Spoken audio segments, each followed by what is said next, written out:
Hello बच्चों, let's read the question. The question says if parallelogram has all of its angle equal then it is a. ठीक है बच्चों, तो हमें क्या बताना है कि अगर पैरेललोग्राम के सारे एंगल अगर इक्वल हो तो वो क्या होता है। तो हम बना लेते हैं सबसे पहले। ये हमारा पैरेललोग्राम है ए बी सी डी। ठीक है बच्चों, तो इस क्वेश्चन को करने के लिए हम क्या करेंगे की कॉन्सेप्ट यूज करेंगे। ठीक है बच्चों, की कॉन्सेप्ट। अब की कॉन्सेप्ट के अंदर हम क्या करेंगे कि पैरेललोग्राम की प्रॉपर्टी यूज करेंगे। Property property of parallelogram. ठीक है बच्चों, जो प्रॉपर्टी होती है पैरेललोग्राम की उसको हम क्या करेंगे, यूज करेंगे। Property of parallelo parallelogram. ठीक है बच्चों, प्रॉपर्टी ऑफ पैरेललोग्राम इस क्वेश्चन के अंदर हम यूज कर लेंगे। अब देखो पैरेललोग्राम की प्रॉपर्टी क्या होती है कि उसके ऑपोजिट एंगल इक्वल होते हैं। तो एंगल ए और एंगल सी इक्वल होंगे। Angle B is equals to क्या होगा, एंगल डी होगा। ठीक है बच्चों, पैरेललोग्राम के ऑपोजिट एंगल इक्वल होते हैं तो ये एंगल इक्वल हो गए।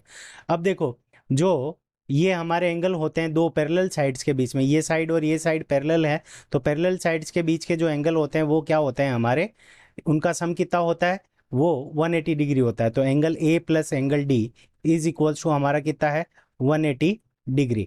ठीक है बच्चों, और angle B plus angle C, इन दोनों का सम भी कितना होगा हमारा, 180 डिग्री। अब हमें क्या दे रखा है कि all of its angle are equal, यानी हमें गिवन है कि angle A is equals to angle B is equals to angle C is equals to angle D.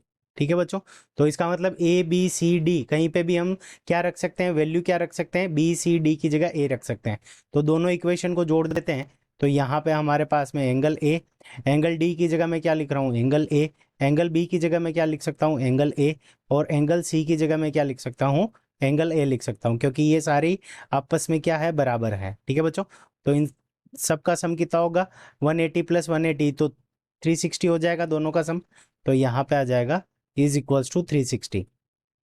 अब देखो, यहाँ पे ए को अगर मैं 4 बार जोड़ूंगा तो ये मेरे पास में क्या हो जाएगा, 4 times angle A is equals to कितना हो गया मेरे पास में 360।